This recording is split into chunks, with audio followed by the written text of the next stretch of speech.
O céu tem uma palavra para o nosso coração. Nesta noite de domingo, abra sua Bíblia no livro de 2 Crônicas, capítulo 20. Nós vamos ler a partir do versículo 1. Eu vou procurar ser sucinto nas minhas palavras.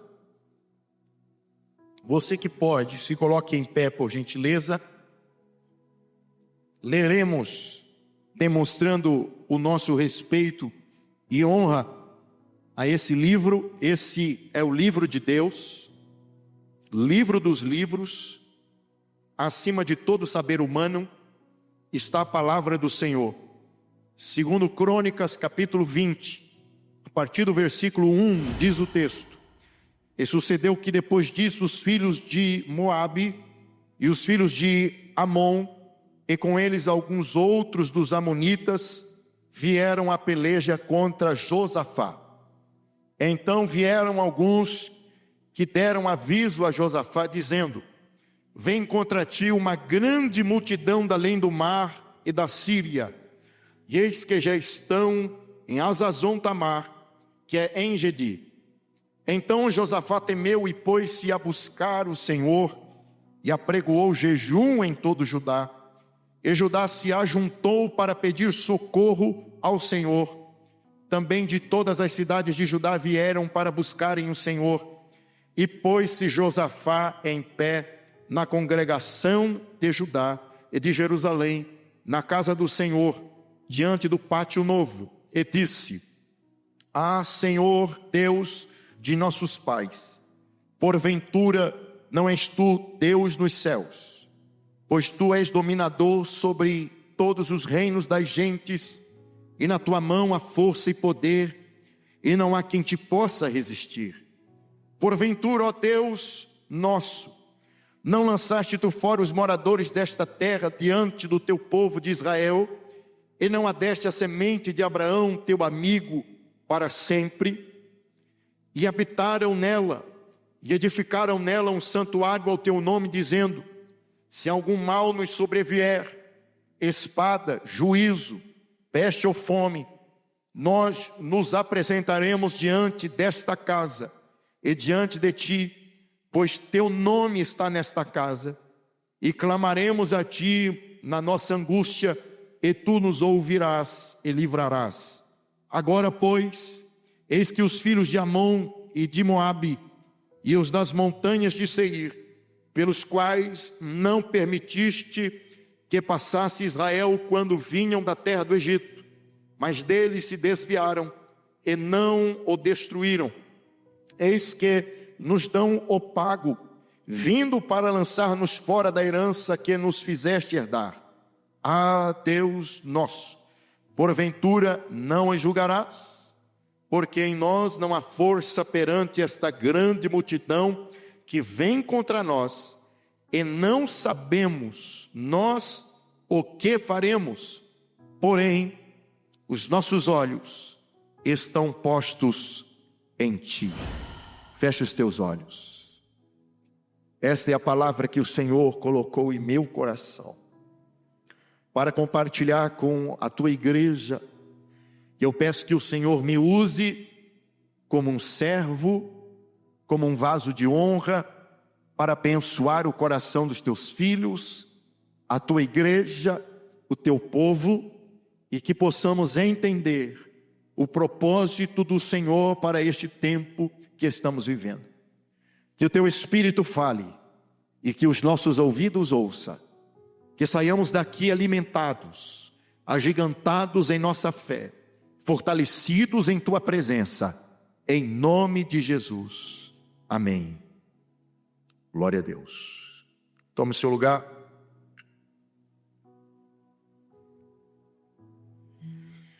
Quem nunca se viu encurralado por uma terrível adversidade? Quem nunca se viu sitiado, entrincheirado por situações adversas, por problemas e enfrentamentos, um momento de angústia atroz, em que o chão parece sumir sob os nossos pés. Momento de dor, preocupação, e grande angústia. Talvez tenha sido um diagnóstico médico que roubou a sua paz. Talvez a notícia da perda de um ente querido. Talvez uma crise familiar que dilacerou a sua alma. Um problema com o filho, um problema com o cônjuge, uma notícia financeira que aniquilou a sua expectativa de dias melhores, ou quem sabe até um problema ministerial que abalou suas forças. Quem nunca? Quem nunca? Aquele momento que parece o ar no peito falta, aquele momento que parece que a gente está aqui engasgado com alguma coisa, momento de dor. Pois é exatamente neste cenário de sofrimento psicológico, de aniquilamento humano, que a palavra de Deus nos transporta para a vida de um homem, para a vida de um rei chamado Josafá. Josafá estava diante daquele que seria o momento mais difícil da sua vida, talvez o momento mais difícil de Judá.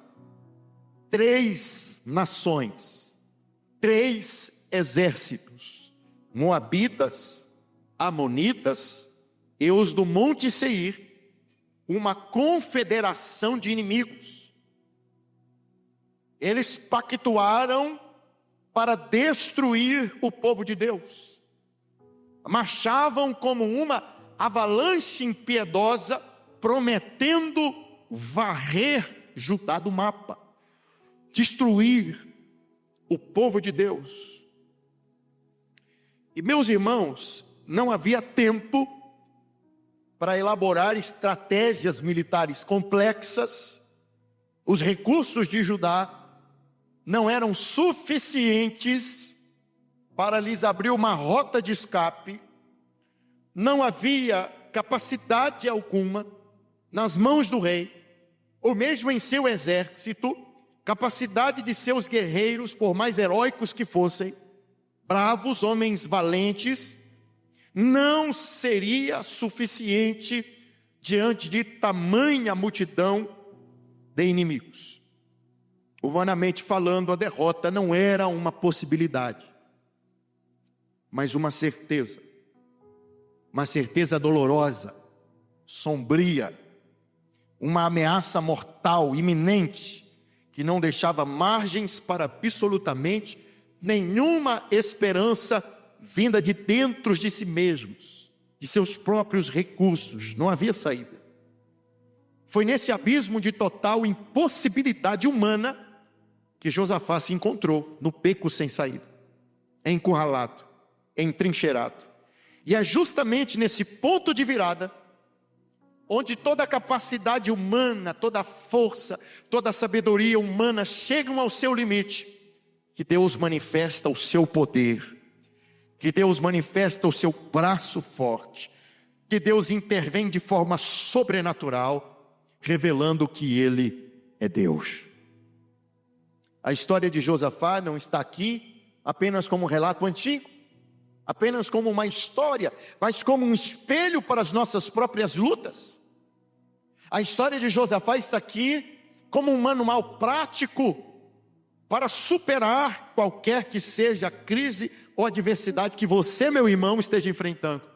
Quer na vida financeira, quer na vida profissional, quer na vida familiar, independente da crise, independente da luta, nós temos diante de nós esta noite um manual prático, um manual de oração, uma oração feita na presença de Deus, que foi possível transformar o impossível em um testemunho de vitória. Baseado na leitura do texto que fizemos, eu quero trazer uma mensagem com o título Desvendando o segredo da oração vitoriosa.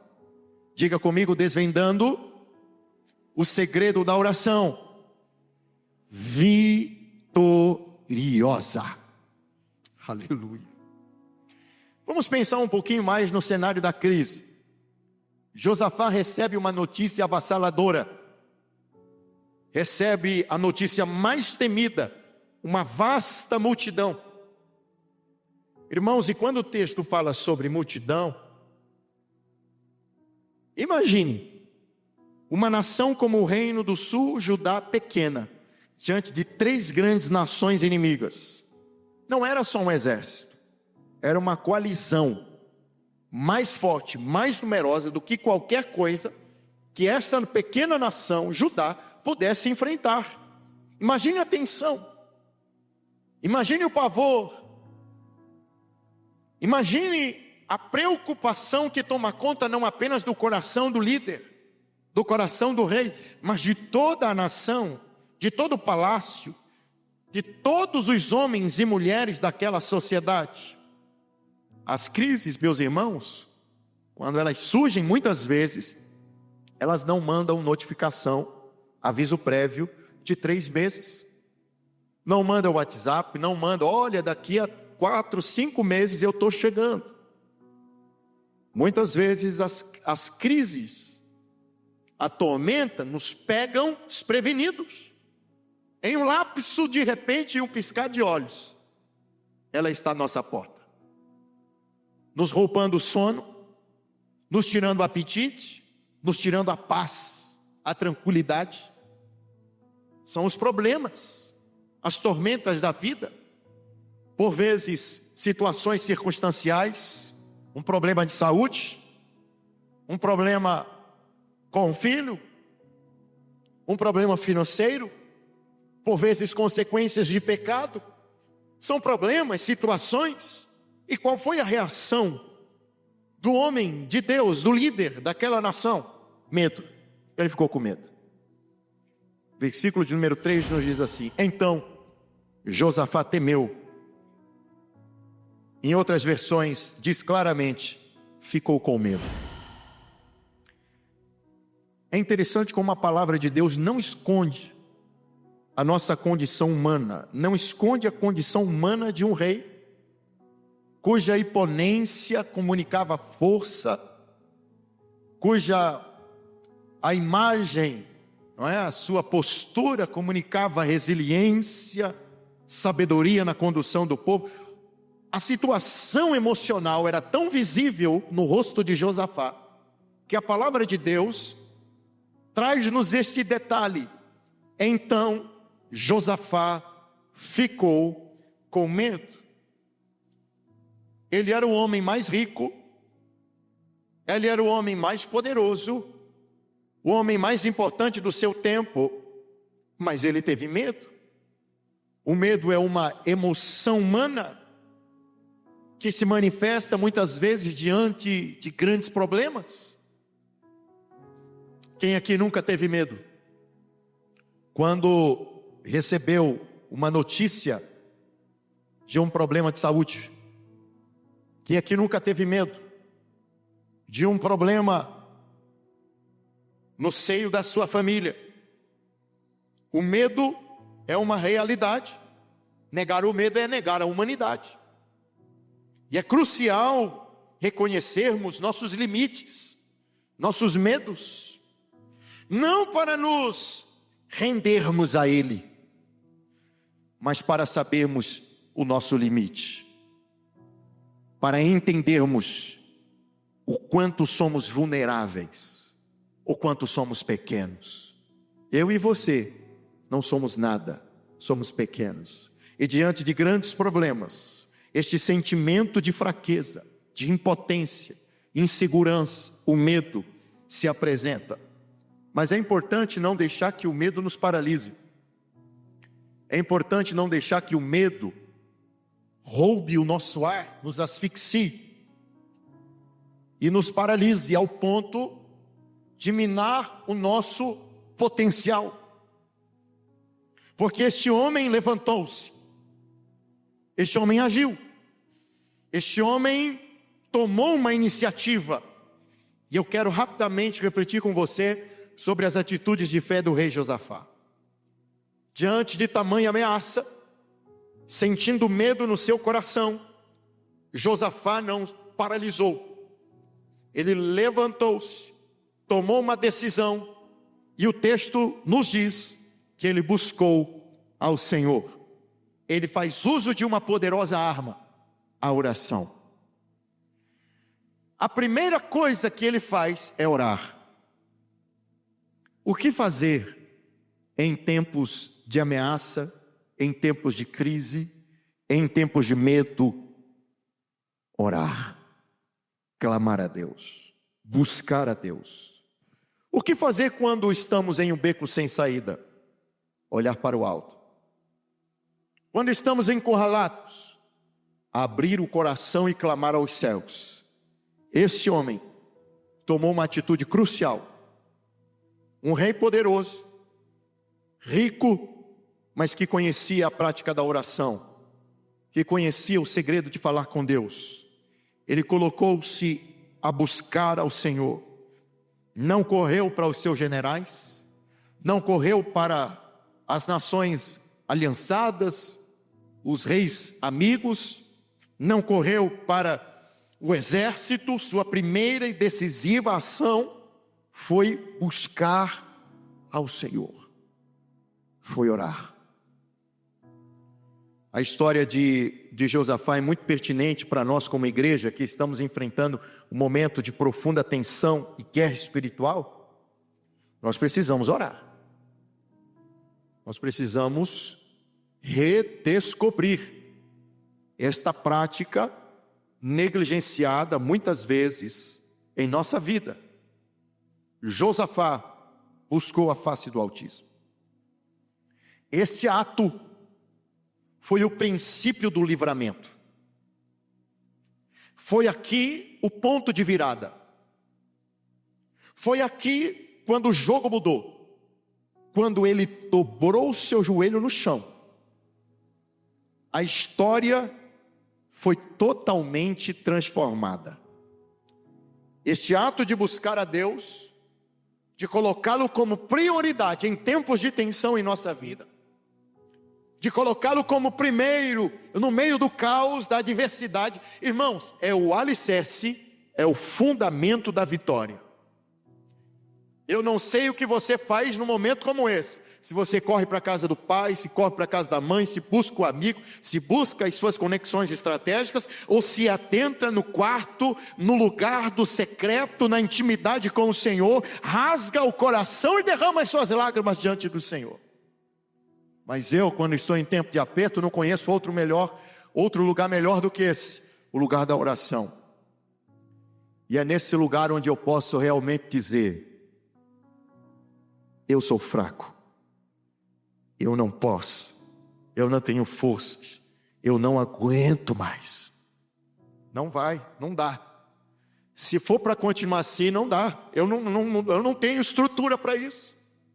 Eu não tenho condições para isso. É a confissão de que a nossa força não é suficiente, de que a nossa capacidade não é suficiente, mas que a nossa esperança está única e exclusivamente no Senhor. Aleluia. Na crise, o primeiro passo deve ser esse, o quarto da oração. O esconderijo do Altíssimo. O Senhor. Porque, irmãos, a oração não é o nosso último recurso. Em tempos de angústia, em tempos de luta, em tempos de guerra, é a primeira e mais poderosa arma ou recurso de fé que abre as portas para a intervenção sobrenatural de Deus em nossa vida. É a oração que garante a vitória. É a oração que move a alavanca do milagre. É a oração que move a mão de Deus em nosso favor. Ele ora e, em segundo lugar, ele proclama jejum.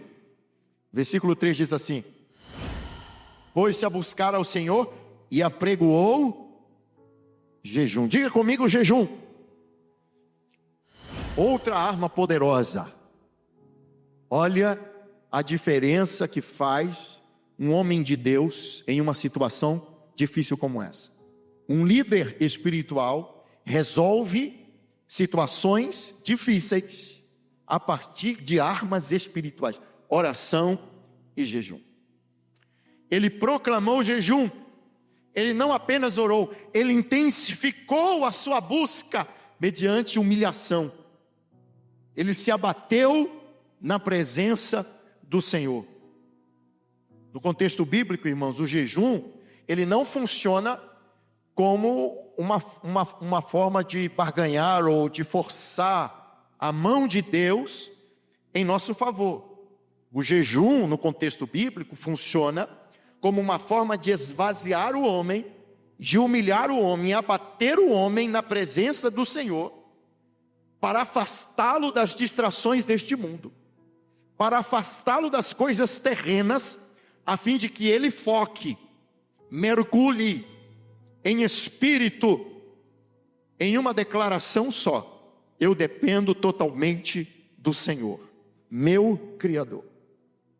É uma disciplina espiritual que potencializa a santidade, a intimidade com o Senhor. É uma arma espiritual que trabalha não no coração de Deus, mas no nosso coração. O jejum não molda lá em cima, molda aqui embaixo. O jejum não mexe lá, o jejum mexe aqui. Ele abate aqui. É uma forma de dizer a Deus: essa situação é grave, mas eu estou apoiado em Ti. Eu preciso de Ti. Eu dependo de Ti. Estou na palma de Tuas mãos. E eu estou disposto a abster-me do sustento físico. Eu estou disposto a abster-me do alimento, para me conectar intensamente ao Senhor e entender o propósito do teu coração. E sabe de uma coisa? Josafá foi muito inteligente. Ele ora, proclama o jejum e faz o quê? Uma oração congregacional. Ele não ora sozinho, ele chama o povo para orar com ele.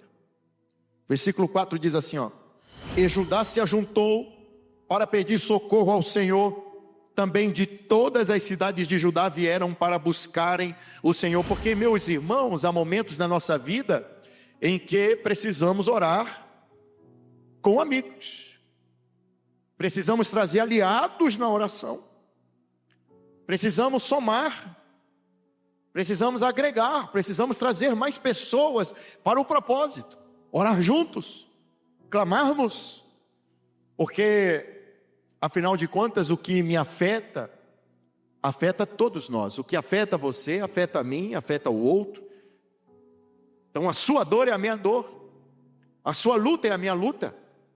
O seu problema é o meu problema. Se você não tem amigos espirituais, coitado de você.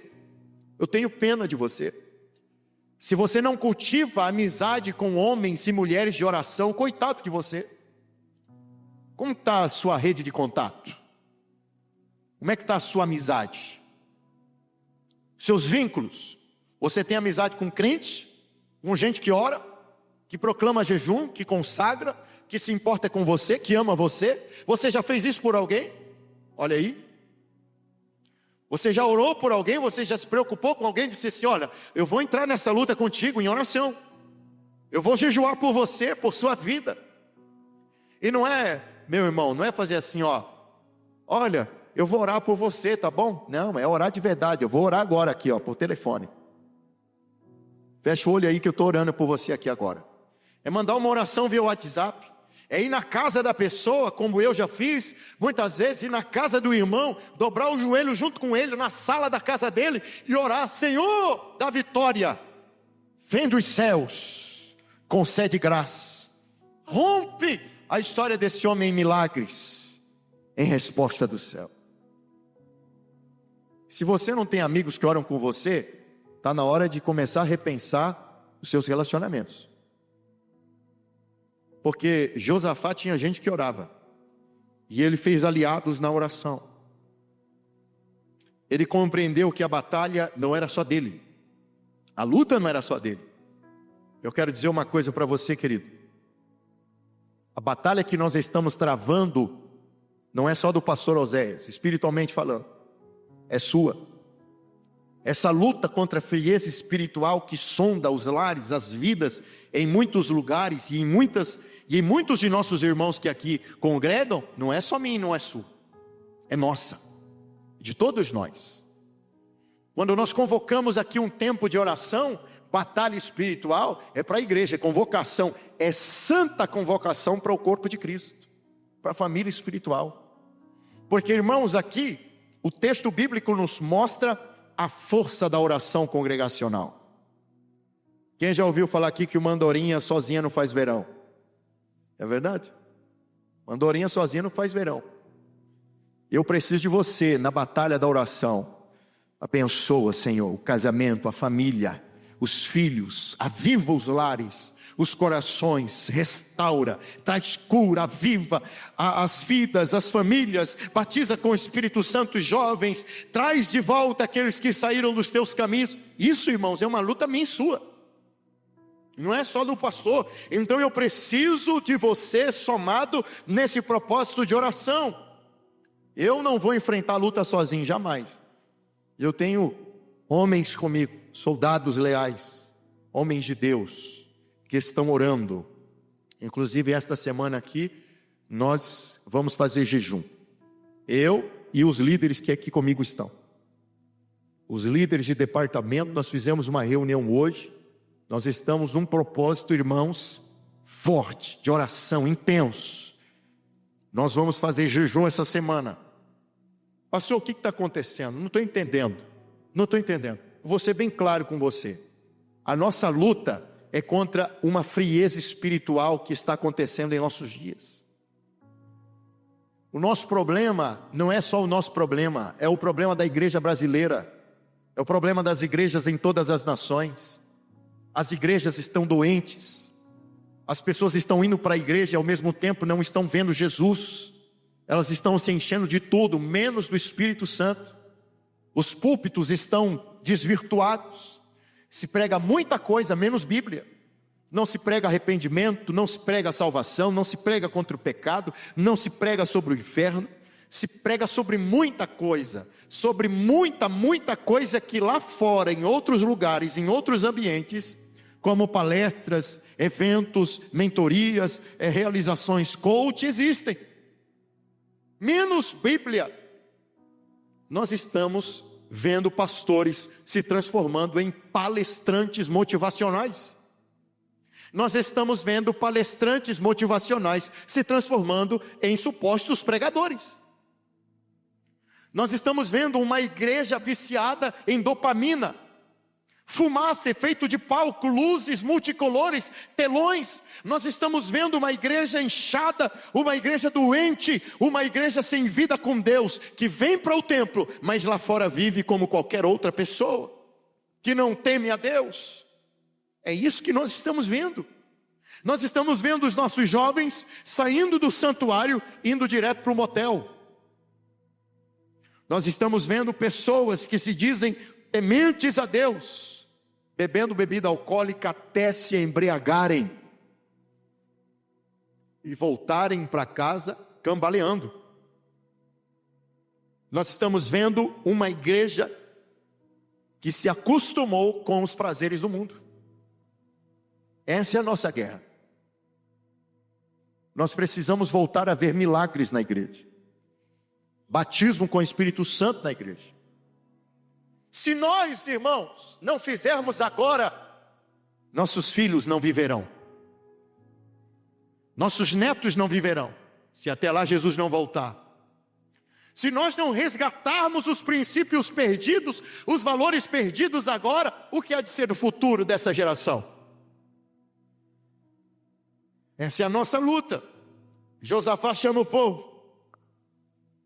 Não subestima o poder da oração congregacional. Reúne a congregação de Judá. E então aqui eu quero chamar a atenção de vocês para a oração desse homem. Uma oração pública que foi registrada, tornou-se um documento. Está aqui, registrado na palavra de Deus e que nos inspira. Diante da porta oriental do templo, este homem levanta as suas mãos, levanta a sua voz e faz uma oração que se torna modelo para todos nós.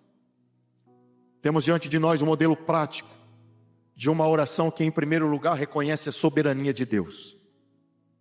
No versículo 6 ele diz assim, ó: Ah, Senhor, Deus de nossos pais, Porventura não és tu Deus dos céus?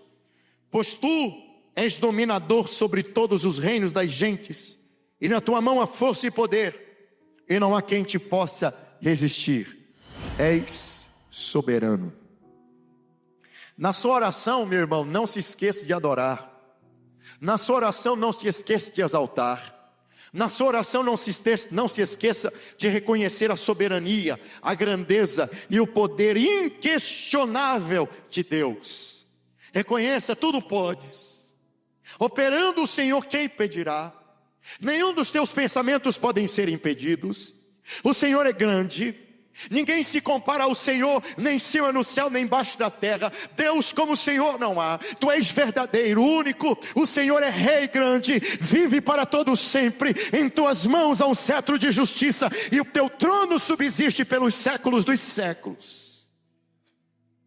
Governas, dominas a história, e nada está fora do teu controle. Nada escapa às tuas mãos. Josafá começa declarando em sua oração, com fé, a grandeza do Deus que ele serve. Josafá conhece o Deus a quem ele serve. Ele não implora um deusinho, ele não ora um Deus diminutivo, há mais um dentre os povos, não. Ele se dirige ao soberano do universo. Orabaxeira candarabacharaba. Ao que criou os céus e a terra, aquele que detém em suas mãos todo o poder que existe antes que houvesse dias. Ele está no princípio, está no meio, está no fim. Ele é o alfa, ele é o ômega, o que era, o que é, o que há de vir. Oh, aleluia. E antes de chegar diante de Deus dizendo, está aqui o meu problema, ele diz ao Senhor, eu sei quem tu és. Antes de apresentar o meu problema, eu quero lembrar a mim mesmo em minha oração, que tu és grande, soberano, excelso e maravilhoso. É assim que deve ser lembrado ao Senhor, soberano sobre tudo e sobre todos. E a sua oração, em segundo lugar, ela enfatiza a fidelidade de Deus. Versículos 7 a 9. Diz assim: porventura, ó Deus nosso, não lançaste tu fora os moradores desta terra diante do teu povo de Israel, e não adeste a semente de Abraão, teu amigo, para sempre? E habitaram nela e edificaram nela um santuário ao teu nome, dizendo: se algum mal nos sobrevier, espada, juízo, peste ou fome, nós nos apresentaremos diante desta casa e diante de ti, pois teu nome está nesta casa, e clamaremos a ti na nossa angústia, e tu nos ouvirás e livrarás. Ele enfatiza a fidelidade de Deus quanto à aliança que fez com o seu servo Abraão. Irmãos, promessa e realidade é a mesma coisa quando nós estamos falando de promessa divina. Promessa e realidade é a mesma coisa, porque Deus empenha a sua honra na sua palavra. Ele vela para cumprir a sua palavra. Você não está servindo a um Deus menino. Você não está servindo a um Deus que se compara ao homem, a um ser mortal, que promete, mas diante de alguma eventualidade, descumpre a sua palavra. Quando ele fala, ele sustenta. Quando ele fala, ele sela. Quando ele promete, ele cumpre. Deus não é mortal para que minta. Josafá traz à tona as promessas de Deus. Você tem promessa. Eu disse, você tem promessa. E quando você estiver em crise, traga à tona, lembre ao Senhor as promessas que Ele fez sobre a sua vida.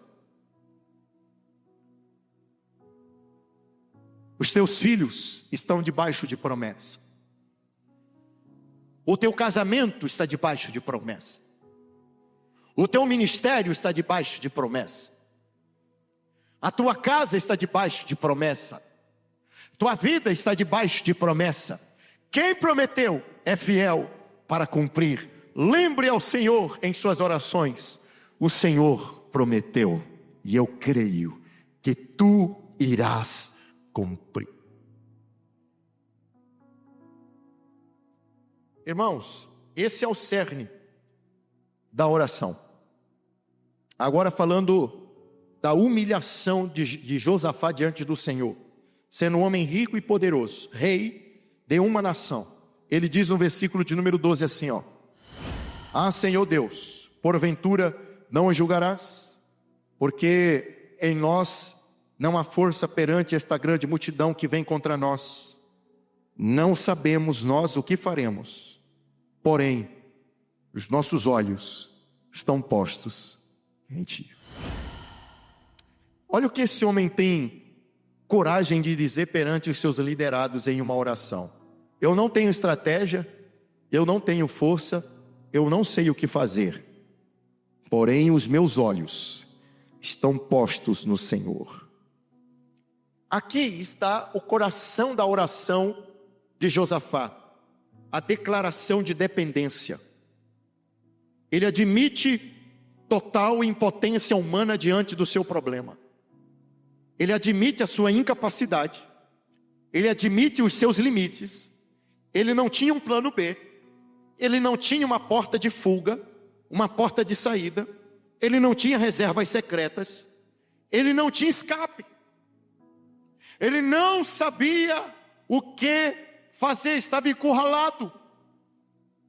Encurralado. Mas ele estava olhando para Deus. Porém, os meus olhos estão postos em Ti. Os meus olhos estão postos em Ti. Talvez você esteja sem saber o que fazer. Talvez você não tenha o plano B. Talvez você não saiba como abordar essa situação, como falar. Talvez você não saiba como trazer o assunto à mesa. Talvez você não saiba resolver esse problema na empresa, com os funcionários, nos negócios. Não sabe, não tem. Você está vulnerável, incapacitado. Você está sem condições alguma. Mas é importante que você tenha os seus olhos no Senhor. No Senhor. Eleva os olhos para o monte, de onde me virá o socorro? Da direita? Da esquerda? Não. O meu socorro vem do Senhor, que fez os céus e a terra. Quando não podemos, quando não temos, nós podemos lembrar: Ele está no controle de todas as coisas. Os meus olhos estão postos em Ti. Irmãos, a oração mais eficaz é a oração que reconhece que nós não somos nada, que nós não temos nada, mas que com Deus nós podemos, com Ele nós temos. E aí, diante desta oração tão eficaz, vem a resposta. Qual é a resposta? Versículo 14 ao 17 nos diz assim, ó: Então veio o Espírito do Senhor no meio da congregação sobre Jaaziel, filho de Zacarias, filho de Benaías, filho de Jeiel, filho de Matanias, levita dos filhos de Asaf. E Jeziel disse: Dai ouvidos todo Judá, e vós moradores de Jerusalém, e tu, ó rei Josafá, assim o Senhor vos diz: não temais, nem vos assusteis por causa desta grande multidão, pois a peleja não é vossa, senão de Deus. Eu tenho uma palavra para o teu coração, meu irmão e minha irmã. Essa luta não é tua. Essa luta não é tua, meu irmão, minha irmã. Essa luta pertence ao Senhor. Ele lutará por você, Ele lutará por ti, Ele vai pleitear esta causa, Ele vai combater nesta guerra, Ele vai entrar na tua frente, Ele vai adiante, Ele vai desfazendo o nó, Ele vai desfazendo o laço, Ele vai à tua frente garantindo a vitória.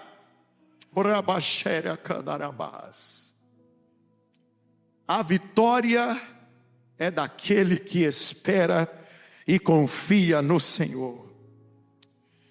Oh Judá, povo de Deus, esta batalha não é vossa. Que revelação, que descanso, que alívio, que refrigério para a alma foi esta palavra do Senhor. O Senhor está trazendo refrigério para o teu coração aqui essa noite. Quando você bate lá na sua calculadora e a conta não fecha, o Senhor está dizendo para você: nessa luta não tereis de pelejar, eu vou pelejar por você. Quando você perde a noite de sono pensando em como vou falar, como vou abordar, como eu vou tratar esse problema, como eu vou tratar esse assunto, o Senhor fala para você: descansa, dorme em paz, porque nessa luta você não terá de pelejar, eu pelejarei por você.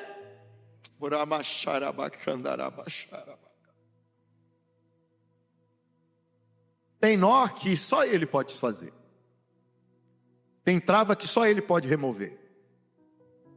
E eu vou dizer uma coisa para você: quando Ele resolve desfazer o nó, quando Ele resolve destravar, não tem homem, não tem demônio que para. O profeta Isaías, já reconhecendo esse Deus imparável, disse: operando Deus, quem impedirá? Que palavra de Deus para o coração daquela nação, um alento. Primeira coisa que Deus trata nessa palavra é a questão psicológica. Deus trata o emocional do povo. Não tenham medo. Debaixo daquela indumentária real estava um coração potencialmente humano e esmagado pela impotência. Mas o Senhor diz para o rei: não tenha medo. Mas o Senhor diz para o povo: não tenha medo, não temas, não temas. E depois o Senhor trata a causa do povo: nesta luta não tereis de pelejar, porque essa luta é minha. Fiquem tranquilos. Irmão, tem coisa na nossa vida que acontece, que chega assim, sem que você precise fazer qualquer esforço, Deus faz. Tem situações que a gente precisa fazer, Deus resolve nos ter como cooperadores de milagres. Mas tem situação que Deus diz assim: calai-vos, estai quietos, e vede o livramento que o Senhor vos dá. Tem situação que Deus fala assim: fique tranquilo, vai dormir, que enquanto você dorme eu resolvo o teu problema. Tem situação que você não precisa fazer nada, não precisa conversar com fulano, não precisa tratar com Beltrano, não precisa fazer nada. É Ele que vai pôr a mão em fazer.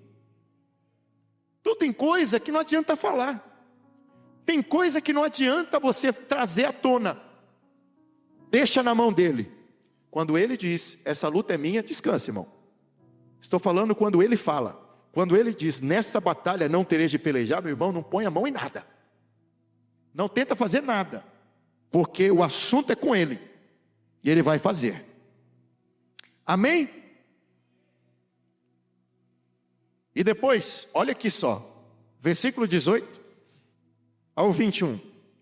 Ao ouvir essa mensagem, ao ouvir essa revelação, sabe o que o povo faz? Versículo 18. Então Josafá se prostrou com o rosto em terra, e todo Judá e os moradores de Jerusalém se lançaram perante o Senhor. E o quê? Adorando o Senhor. O versículo continua dizendo: levantaram-se os levitas dos filhos dos coatitas e dos filhos dos coraitas para louvarem o Senhor, Deus de Israel, com voz muito alta. Mas espera aí, já venceram a batalha? Não, mas já estavam agindo como se já estivessem vencidos a batalha. Pastor, está doendo, vai dar glória a Deus. Estou sangrando, louve ao Senhor com grande voz. Aleluia.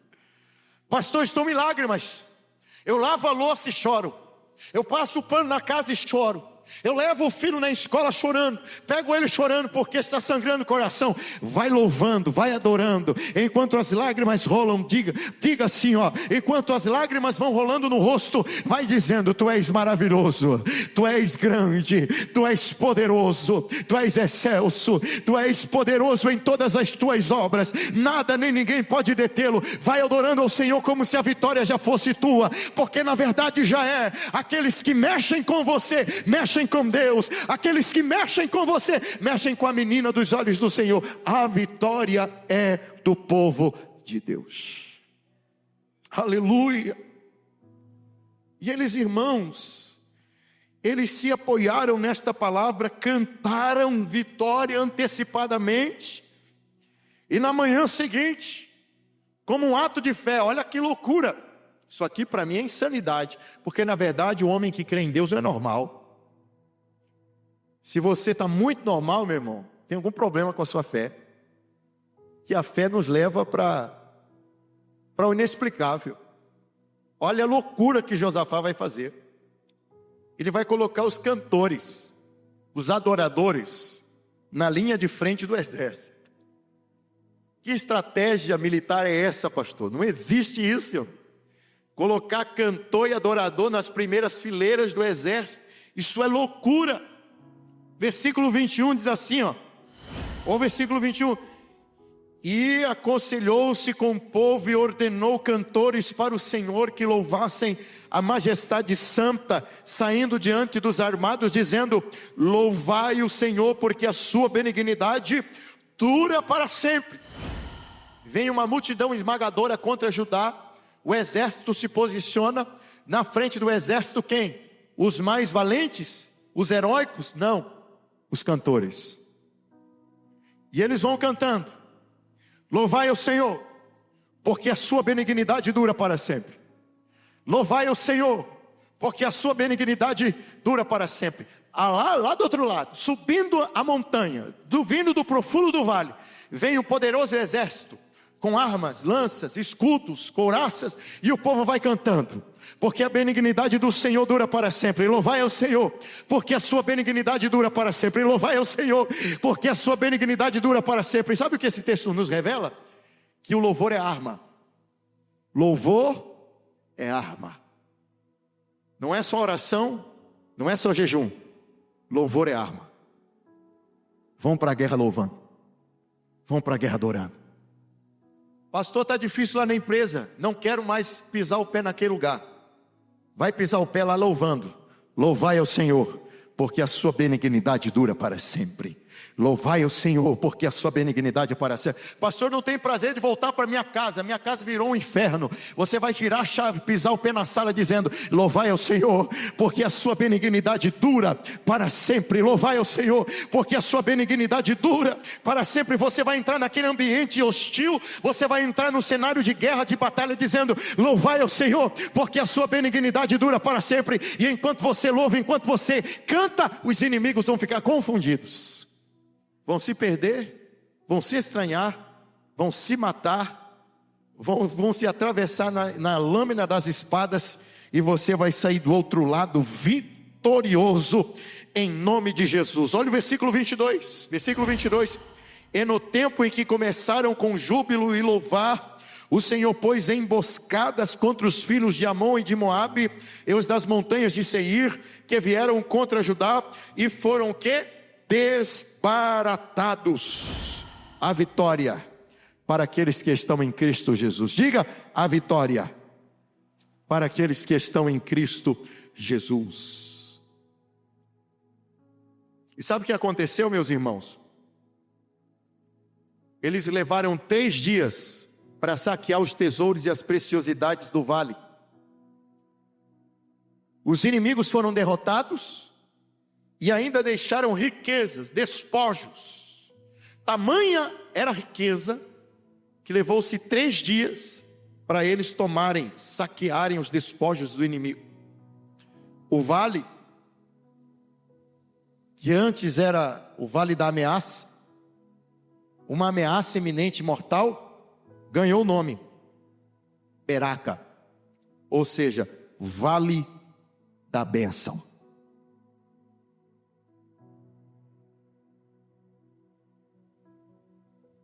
Isso é para dar um glória a Deus.